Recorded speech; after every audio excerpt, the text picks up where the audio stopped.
the two-time AFC East defending champions, and that is the Buffalo Bills. And the big question on everyone's mind is, can they finally do it? Can they finally get over the hump? And what hump am I talking about exactly? Well, we got to look back at these last two seasons. You look at the meteoric rise that quarterback Josh Allen and these Buffalo Bills have encountered in 2020 and 2021 seasons. And in 2020, they went to the AFC Championship game. And they were a little inexperienced. And they got a little hammered against Patrick Mahomes and the Chiefs in that game. And then they went on in 2021, built on that momentum. And yes, they went through a little midseason oddity as a whole. But late in the season, Josh Allen put on some good performances. And so did that defense, despite losing Tre'Davious White, their corner, in the final few games of the regular season. And the Bills clinched the AFC East for the second straight season. And to cap off what could have been a really good season for them, in that first round playoff game against the New England Patriots at home, they completely whacked them. They completely embarrassed them in a primetime wildcard game. So, boy mama.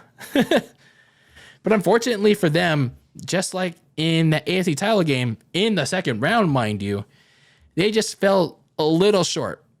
Actually, very short. To Patrick Mahomes and the Chiefs again in the second round.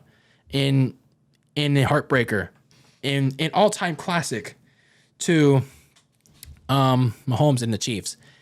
So you're going into 2022, if you're the Buffalo Bills, trying to figure out, how do we get over that hump? How do we finally get Josh Allen to an AFC Championship game that they can win, that they can at least host, and we can finally get the Bills to the Super Bowl for the first time since the 1990s?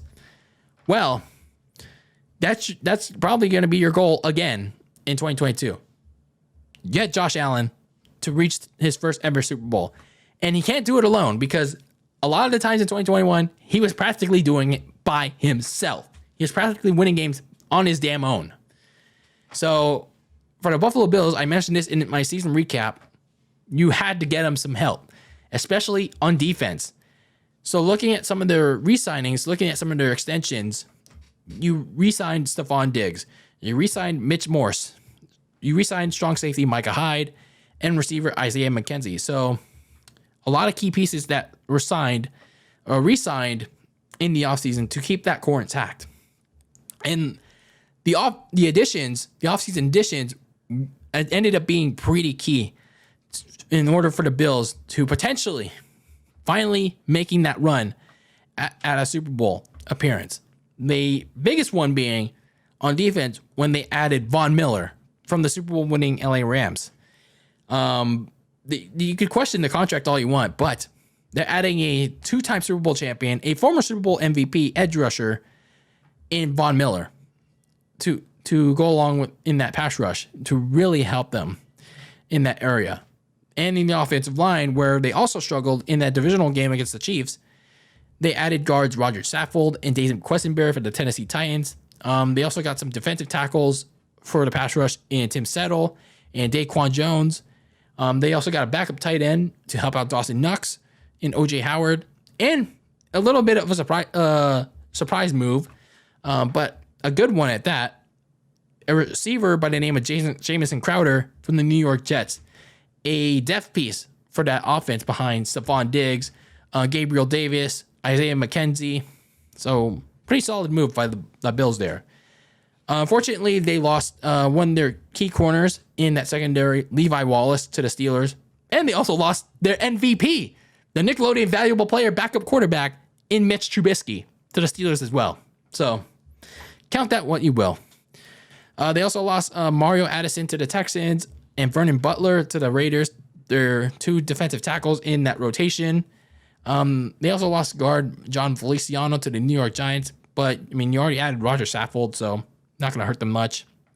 So looking at some of their draft picks, they focused in on defense, and their first pick in the first round went in, and they got Florida corner Kair Elam.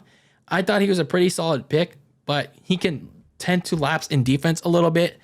So hopefully the Bills and Sean McDermott can develop him and turn him into a pretty good corner. So for the Bills, they did good to improve in the pass rush and the offensive line. And hopefully that defense can really stop teams on third down this coming season and give Josh Allen more opportunities to score and prevent other teams from scoring. They also did a decent job in adding backup depth to certain positions. Did I mention already about Jamison Crowder being added as a receiver depth piece? I mean, damn. And also, I forgot to mention that running back by the name of James Cook, Dalvin Cook's brother, got drafted from Georgia, and this could be a X factor, like a sleeper pick from them, because they don't the Bills running back room was not great in 2021, which is why you saw Josh Allen run a lot. So picking a running back by the name of Cook, James Cook, he was pretty good in college.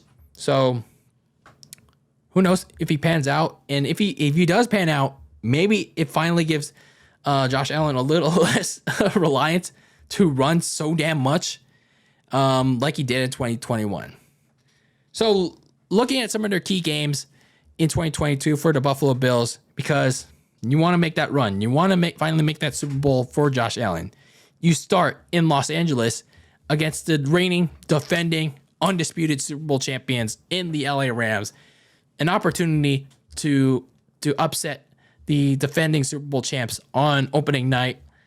Then you come home on a Monday night to face the Tennessee Titans. And then, of course, the Week 6 game against the Kansas City Chiefs in Kansas City, a rematch of that epic divisional game, another chance of revenge in the regular season. But when it matters most, we'll see what happens. And then late in the season, when you're most likely going to be in contention for the AFC East title, you have to go play in New England after Thanksgiving on a Thursday night. Foxborough, always a tough place to play, but for the Bills, it's been no problem for them. But it depends where they are at in the season. And then the second to last week of the season, you're playing in Cincinnati. Who knows where both teams are at by that point in the stage. Cincinnati can be competing for a playoff spot, or they could be looking to clinch the AFC North division title like they were that point in last year. For the Bills, they could already have the AFC East locked up, or they're trying to clinch it, or maybe they're going for the top seed in the AFC. Who knows what they're going for by that point. So for the Bills, obviously, Josh Allen is one of the most elite quarterbacks in today's NFL. Will we see his ascent continue? We'll see. We know it's a possibility. As for their defense, can these additions of Kair Elam, the drafting of him, and the big fat signing of Von Miller, can they finally better this Bills so-called dominant defense? The one that was so good in the regular season, yet they got gashed by the Chiefs in that divisional game. How will that pan out? So if you're looking at the Buffalo Bills in 2021, they're likely to repeat as AFC champions again. Everything has to fall into place. They can't slack off like they did at the mid portion of the season. If you really want Josh Allen to make his first ever Super Bowl appearance, every side of the ball has to matter, especially on defense. Because if you can't stop opposing offenses on third down, you're making Josh Allen do even more work than he did in 2021. I do think that this team can win 11 to 13 games this season because Josh Allen's that damn good.